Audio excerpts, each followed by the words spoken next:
Hello. Okay, today we're going to talk about one of my favorite practices, and that is how I study novels when I'm writing my own. You hear the phrase all of the time to read like a writer, right? But what does that mean? Well, for me, it means something very specific.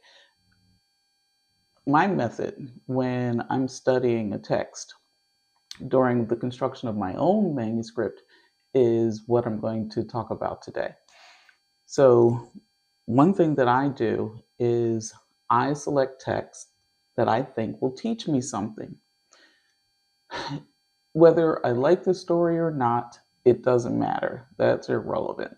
What I'm looking for when I'm reading as a writer is how that particular author did a specific thing in their craft.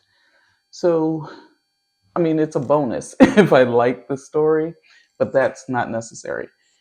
And what I like about the story, I can write about that in my journal.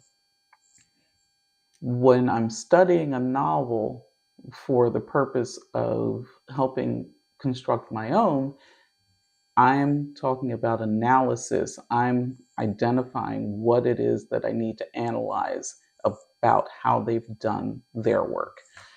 So, speaking of journals, let me show you how I set up mine.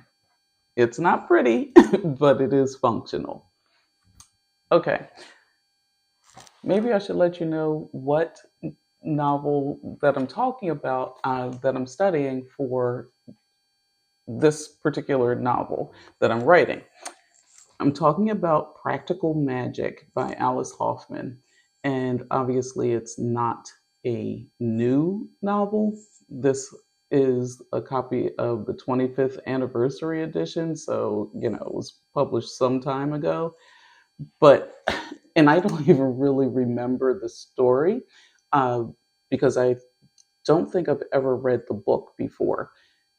I do remember watching the movie years and years ago, and so I have a vague understanding about there being a sister relationship, and that was the key thing that drew me to this text to study it as a novel for my own purposes, because I wanted to see how this writer handled family relationships. Why? Because I am writing a story that deals heavily with family relationships, sibling like relationships. I'm writing a story about a family of witches. I'm very familiar with this family. I have written about them for over 10 years now, but there's always more to learn. As a writer, you should always be learning. I know that I am intent on constantly learning my craft.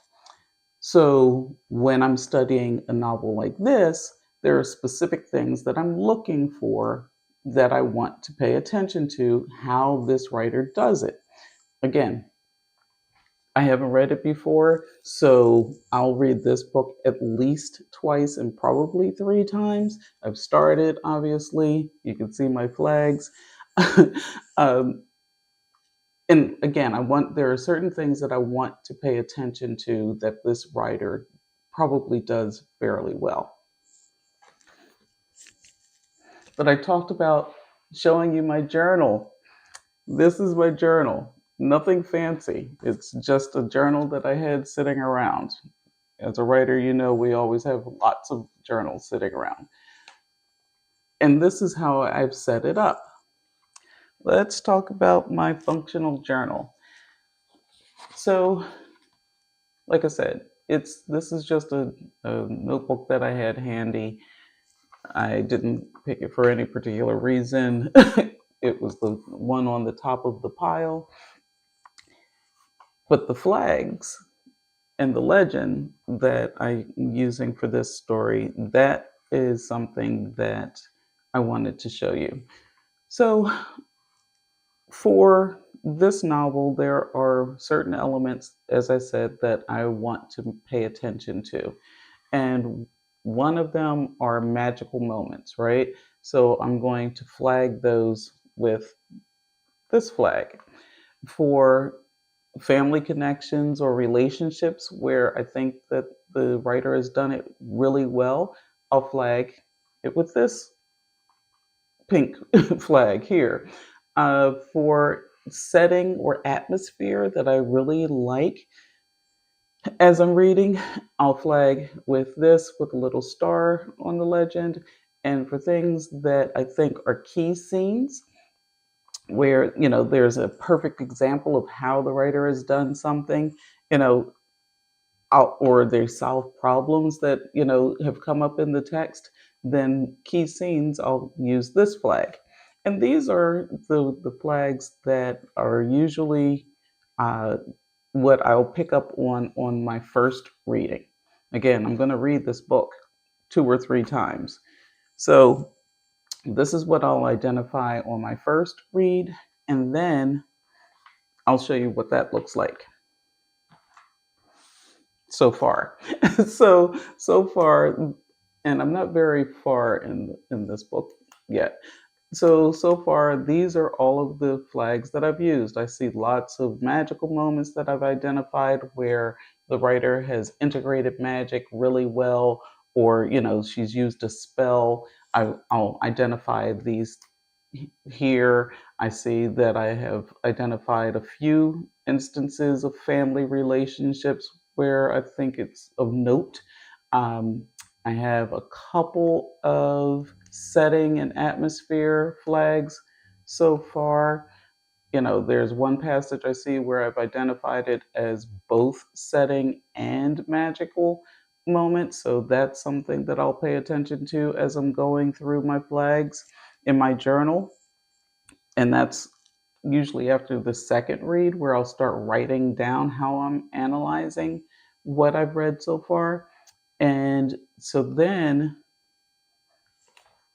on the second read, that's when I'm concentrating on how this text is going to help me with my particular novel that I'm writing.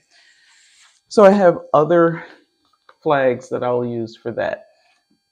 And so for this first one, it's for story ideas that might help me in my novel construction, uh, where if there are parallel elements that are in this book, Practical Magic, that I've already identified in my own story, I'll flag it with that.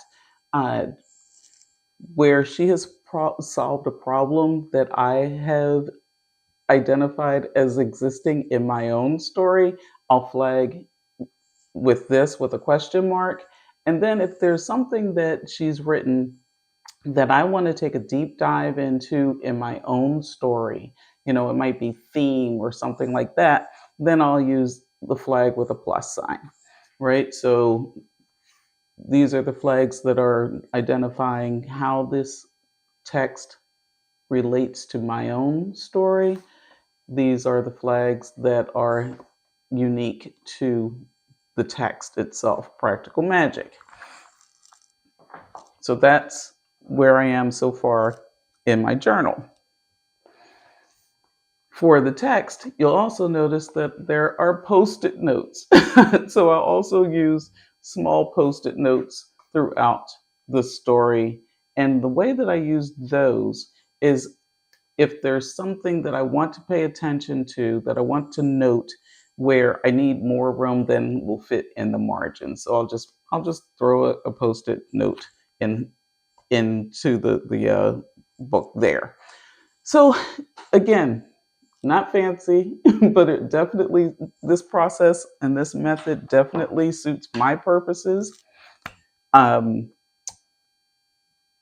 that's just a quick overview of what I do and how I do it and why I do it when I am making notes and studying a novel for the construction of my own work, and how I identify those elements that I want to pay attention to. So, again, I'm reading through Practical Magic. Uh, I am enjoying identifying those elements so far. I can't wait to get to the end of it so I can reread it for the second time. And so, what I'd like to know is what's your process? What's your method when you study a novel for your own writing craft? And let me know in the comments what it is. And also, let me know if you're going to take any part of my process and integrate it into yours in the future. This was fun. I hope that it was informative for you. I will probably follow up as I read through my novel with my trusty notebook at hand and my lovely flags.